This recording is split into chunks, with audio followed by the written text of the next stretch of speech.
క్రికెట్‌లో అత్యంత సంపన్న బోర్డుగా పేరుపొందిన బీసీసీఐకు కొత్త తలనొప్పి వచ్చిపడింది. కొత్త స్పాన్సర్ వెతుకులాటలో పెద్ద కష్టమే వచ్చిపడింది. ఏడాది పొడవునా మ్యాచ్‌లుండే టీమిండియా క్యాలెండర్ ద్వారా మరింత డబ్బు సంపాదించాలన్న ఈ సంస్థ ప్రయత్నానికి స్పాన్సర్ రూపంలో అడ్డంకులు ఎదురవుతున్నాయి.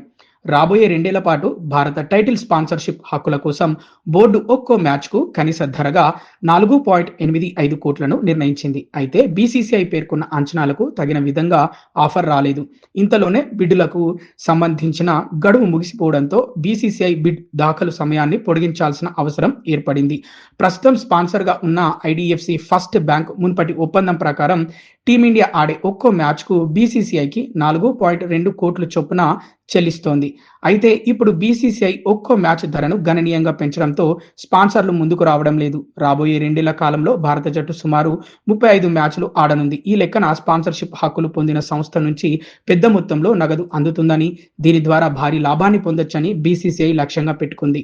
కాగా లెజెండరీ ప్లేయర్స్ విరాట్ కోహ్లీ, రోహిత్ శర్మలు టెస్టులు, టీ20లకు దూరం అవడం వల్లే స్పాన్సర్స్ అంత పెద్ద మొత్తంలో చెల్లించడానికి ముందుకు రావడం లేదనే అభిప్రాయం కూడా వినిపిస్తోంది. బిడ్ సమర్పణకు గడువు ఆగస్టు 13 అయినప్పటికీ భారత బోర్డుకు హక్కుల కోసం బిడ్లు అందలేదు. బీసీసీఐ జూలై 20న ఆహ్వానాన్ని విడుదల చేసింది. ఐటీటీ పత్రాల కొనుగోలుకు చివరి తేదీ ఆగస్టు 4గా నిర్ణయించింది. వివరణలు కోరడానికి ఆగస్టు 5న చివరి తేదీగా ఉంచింది. అయితే బిడ్లకు గడువు ముగియడంతో బీసీసీఐ ఇప్పుడు ప్రత్యామ్నాయాలను అన్వేషించాల్సిన పరిస్థితి ఏర్పడింది. Google Gemini, spiny, SBI life వంటి కంపెనీలతో ఇప్పటికే బీసీసీఐ చర్చలు ప్రారంభించినట్లు పలు రిపోర్టులు చెబుతున్నాయి. అంతేకాకుండా బీసీసీఐ ఈవెంట్ల కోసం అసోసియేట్ పార్ట్నర్ హక్కులకై ఇండియన్ బోర్డ్ రిక్వెస్ట్ ఫర్ కొటేషన్‌ను కూడా విడుదల చేసింది. టైటిల్ స్పాన్సర్‌షిప్ హక్కుల్ని కొనుగోలు చేసిన బ్రాండ్ అసోసియేట్ పార్ట్నర్ హక్కుల్ని పొందేందుకు వీల్లేదు. అందుకే టైటిల్ స్పాన్సర్ ఖరారైన తర్వాతే ఈ హక్కులు ఖరారు చేయబడతాయి.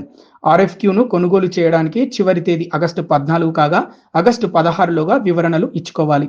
ఇక కొటేషన్ పత్రాలను సమర్పించడానికి ఆగస్టు 25 చివరి తేదీ అని బీసీసీఐ ఒక ప్రకటనలో తెలిపింది.